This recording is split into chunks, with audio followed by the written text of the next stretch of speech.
Ladies and gentlemen, let me tell you something very simple, very straightforward, and yet very profound. Your life won't fix itself. Not your income, not your habits, not your future. If you want things to get better, you have to get better.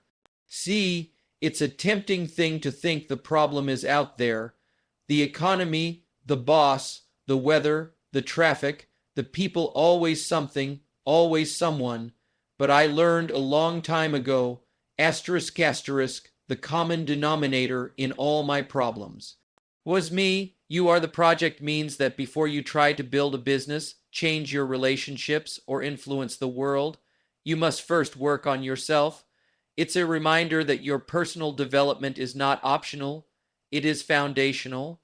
Everything you touch, everything you lead, everything you create will carry your fingerprints. And if those fingerprints are full of fear, laziness, inconsistency, or confusion, then no matter how great the opportunity, it will be limited by your capacity to handle it. The world will never pay you more than the value you bring to it. That value is determined not just by your skills, but by your character, your mindset, and your discipline. When you see yourself as the project, you stop blaming the environment and start taking ownership. You stop waiting for the perfect job, the perfect person, the perfect moment, and you start preparing yourself to be ready for when the opportunity does arrive.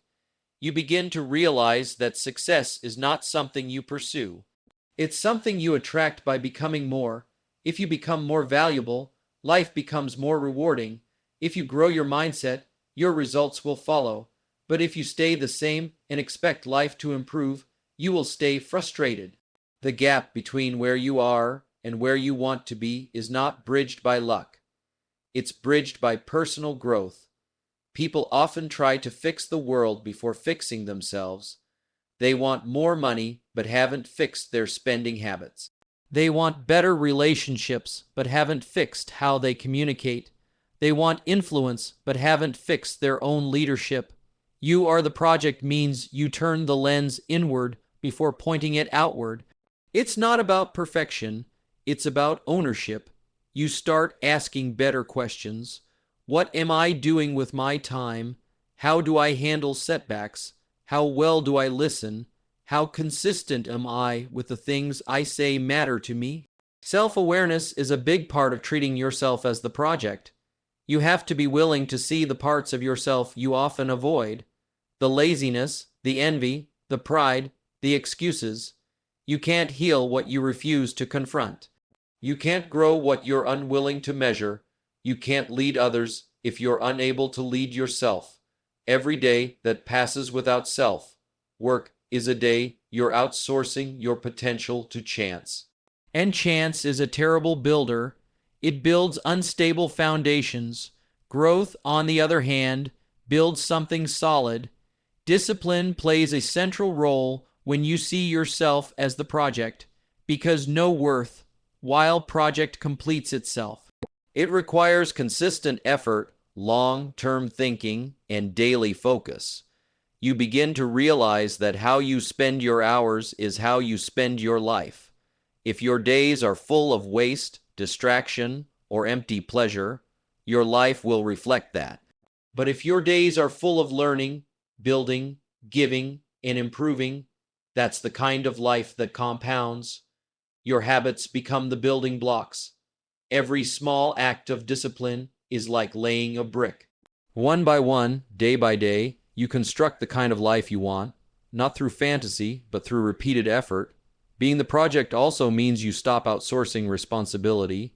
You stop saying, they need to change, and you start saying, what can I do differently? The moment you embrace full responsibility for your energy, your mood, your habits, your choices, your growth, that's the moment you take the power back. People who grow always take responsibility, not blame. Not guilt, responsibility. They understand that their life is not determined by fate, but by the decisions they make and the actions they take. Another part of this mindset is recognizing that growth is never finished. Projects are ongoing. Even when you improve in one area, there's always another layer to explore.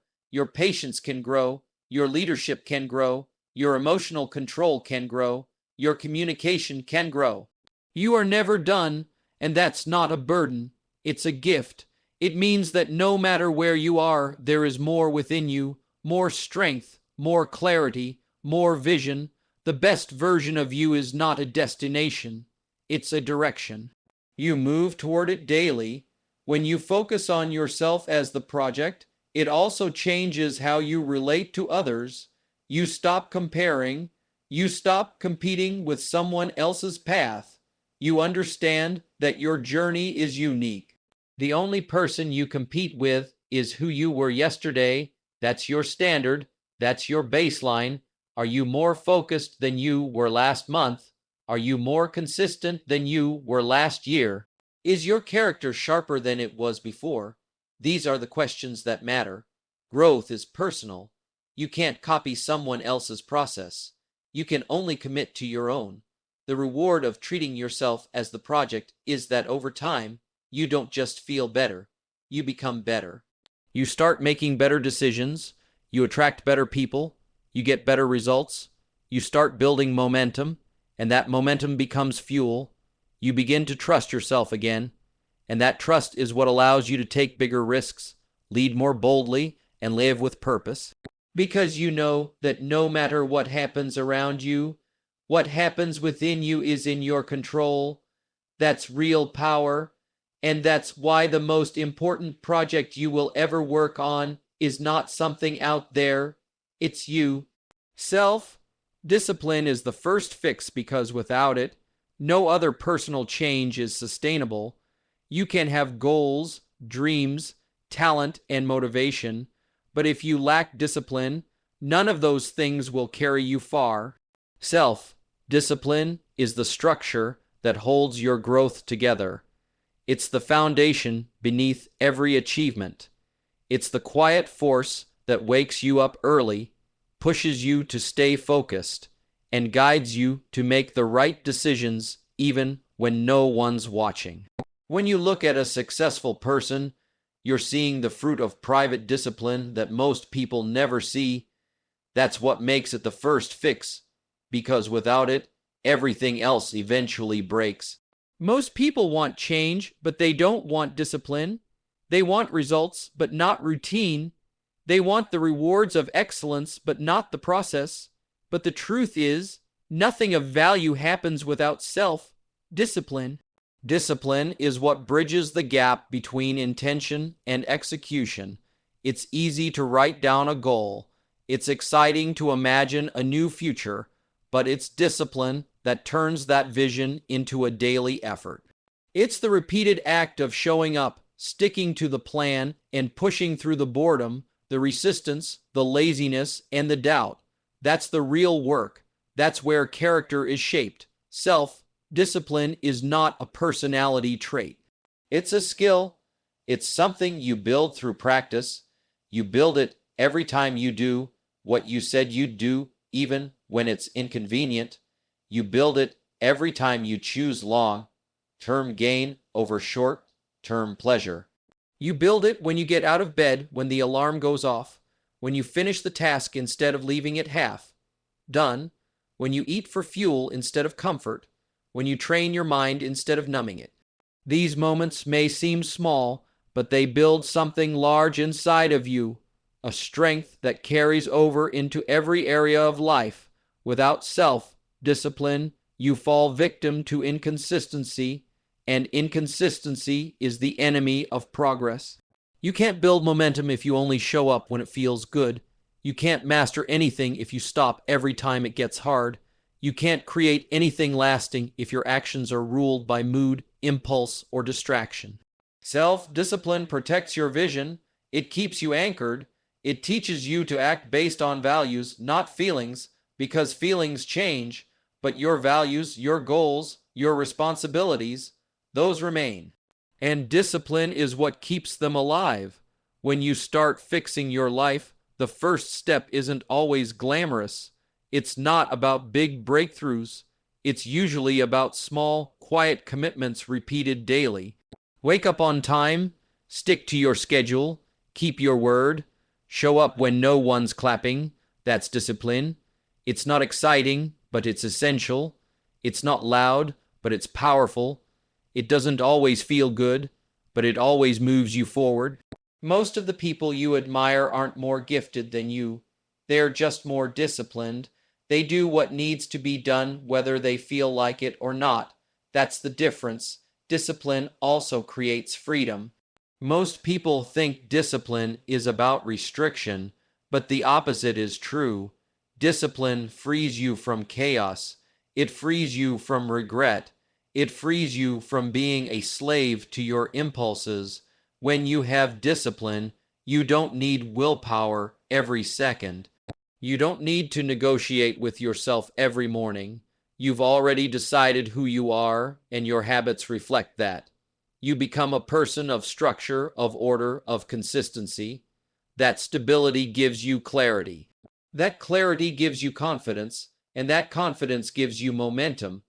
Every excuse is a reason to avoid discipline. I'm tired. I'll do it tomorrow. It's not the right time. But none of those excuses build a better life. Excuses only build regret. If you're tired, rest with purpose, not with avoidance. If it's hard, remind yourself that growth is supposed to be hard. If you feel unmotivated, act anyway, because discipline isn't about waiting for the perfect conditions. It's about showing up despite them. Every time you win that internal battle, you reinforce your identity as someone who follows through, and that identity becomes your strength. When your life feels out of order, when your goals feel out of reach, when your confidence is low, go back to discipline. Go back to the basics. How are you managing your time? Are you keeping your promises to yourself? Are you being honest about your effort? Are you treating each day as a chance to improve or just a repeat of the last? You don't fix your life with one big leap. You fix it with daily, disciplined steps. Each one builds on the last. Each one matters. Self-discipline is also the foundation of self-respect. You can't respect yourself if you constantly break your own standard. You can't feel proud if you constantly delay, avoid, and make excuses. Respect comes from results, and results come from discipline. When you're disciplined, you feel powerful. You know you can trust yourself. And that trust becomes the launch pad for everything else. Your relationships, your business, your health, your spiritual life. Discipline touches every area because it's the root of all growth. When you decide to fix your life, start with fixing your discipline. Start with your habits, your schedule, your focus. Make yourself reliable. Make your effort consistent. Make your life organized. Because before you can fix the world, before you can lead others, before you can build something meaningful, you have to prove that you can lead yourself. And that leadership always begins with discipline.